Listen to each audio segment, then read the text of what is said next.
चलिए जानते हैं आज के देश और दुनिया के महत्वपूर्ण 20 बड़ी खबरें सिर्फ 5 मिनट में। पर अभी तक आपने इस वीडियो को लाइक नहीं किए हैं तो लाइक कर लीजिए, चैनल पे नए हैं तो चैनल को सब्सक्राइब कर लीजिए। तो चलिए वीडियो को स्टार्ट करते हैं। और आप किस राज शहर से न्यूज को देख रहे हैं कमेंट में जरूर लिखिए। बता दें, मध्य प्रदेश में पंचायत चुनाव के नतीजे आने लगे हैं। गुरुवार को कई जगहों के चुनाव नतीजे आए। कुछ चुनाव परिणाम शुक्रवार को घोषित हो रहे हैं। पंचायत चुनाव में इस बार भी भाजपा और कांग्रेस के बीच मुकाबला चल रहा है। ये चुनाव नतीजे 2023 में होने वाले विधानसभा चुनाव के बारे में संकेत भी दे रहा है। ताजा रुझानों में बता दें कि 52 जिलों में से 30 पर बीजेपी और 11 जिलों में कांग्रेस को बहुमत मिलता दिखाई दे रहा है। लेकिन सबसे दिलचस्प बात यह है कि जहाँ पर बीजेपी का गढ़ माना जाता है, वहाँ पे कांग्रेस ने अपना जीत का परचम लहरा लिया है। जी हां, अब तक आए रुझानों के मुताबिक 15 जिला पंचायत में बीजेपी पिछड़ रही है, जबकि कांग्रेस को एक सीट पर बढ़त मिलती दिख रही है। शेष 14 में कांटे की टक्कर बताई जा रही है। रीवा में कांग्रेस का दबदबा सामने आया है।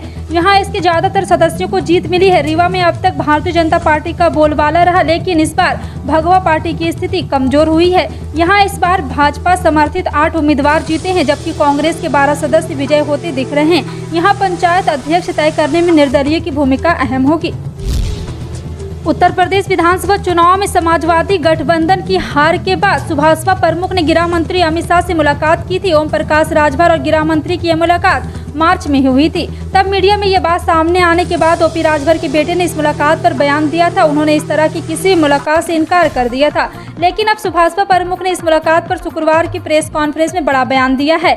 ओम प्रकाश राजभर ने कहा है कि द्रौपदी मुर्मू के लखनऊ दौरे के दौरान गृह मंत्री अमित शाह का फोन आया था। उन्होंने हमसे द्रौपदी मुर्मू को समर्थन करने के लिए कहा था। दिल्ली में अमित शाह से राष्ट्रपति चुनाव के लिए मुलाकात भी हुई थी। उन्होंने आगे बताया कि यूपी के सीएम योगी आदित्यनाथ ने मुझे डिनर पर बुलाया था। सीएम योगी ने मुझे बुलाकर कहा है कि आप पिछड़े दलित वंचित की लड़ाई लड़ते हैं, आप द्रौपदी मुर्मू का समर्थन करें। मैंने उनसे मुलाकात की। उनसे बात होने के बाद हमने द्रौपदी मुर्मू को समर्थन देने का ऐलान किया है।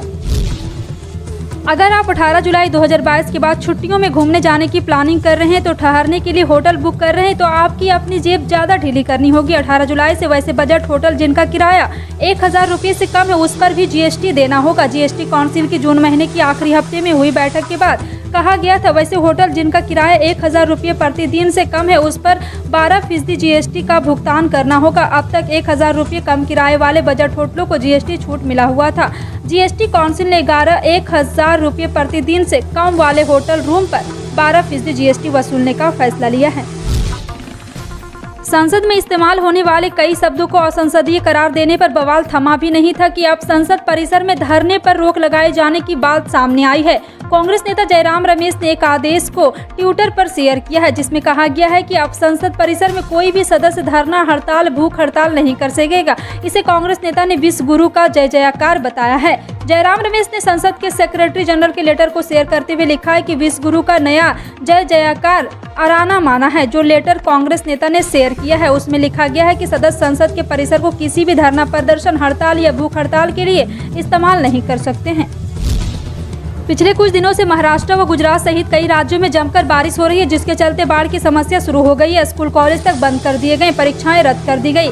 हालांकि अब इन राज्यों में बारिश से राहत की उम्मीद नजर आ रही है। भारतीय मौसम विज्ञान केंद्र ने ट्वीट कर जानकारी दी है कि 15 जुलाई से कोंकण और गोवा, गुजरात क्षेत्र, मध्य महाराष्ट्र और तेलंगाना में और 17 जुलाई से सौराष्ट्र और कच्छ में बारिश होने की संभावना है। बीते गुरुवार को भारतीय मौसम विज्ञान केंद्र ने ट्वीट कर 14 तारीख को जम्मू कश्मीर, पश्चिमी राजस्थान, पंजाब और हरियाणा में भारी बारिश की संभावना जताई थी। वोडाफोन आइडिया ने अपने 2 पॉपुलर प्रीपेड प्लान को रिवाइज कर दिया है। टेलीकॉम ऑपरेटर ने 409 रुपये और 475 रुपये वाली प्रीपेड प्लान अपडेट किए हैं और अब इनमें ज़्यादा डेटा ऑफर किया जा रहा है। गौर करने वाली बात है कि वोडाफोन की इन दिनों रिचार्ज प्लान में SMS कॉलिंग की भी सुविधा मिलती है। दोनों ही प्लान की कीमतों में कोई बदलाव नहीं किया गया और ये पहले वाले दाम पर ही उपलब्ध होंगे। कंपनी एक बार फिर अपने प्रीपेड प्लान में 4 GB डेटा ऑफर कर रही है। इससे पहले VI के प्लान में डबल डेटा ऑफर के तहत 4 GB डेटा मिलता था, लेकिन नवंबर 2021 में टैरिफ प्लान महंगे होने के बाद कंपनी ने इन प्लान को बंद कर दिया था। देश भर में कोरोना वायरस से जंग के बीच केंद्र सरकार आज से वैक्सीनेशन अभियान को बढ़ावा देने के लिए विशेष अभियान चला रही है। 15 जुलाई शुक्रवार से देश भर में 18 से 59 वर्ष के लोगों को मुफ्त कोरोना बूस्टर डोज लगाई जाएगी। केंद्रीय कैबिनेट की बैठक में हाल में इस फैसले पर मुहर लगी थी। सरकार का मानना है कि इस फैसले से देश के वैक्सीनेशन अभियान और कोविड से जंग में और मजबूती आएगी।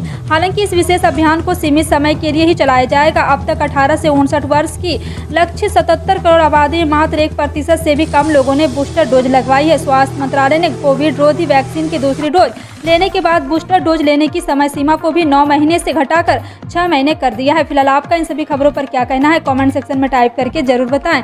इसी तरह की पल पल की अपडेट जानने के लिए जुड़े रहें आप अपने NTS न्यूज चैनल से। मिलते हैं अगली बड़ी खबर में, तब तक के लिए जय हिंद।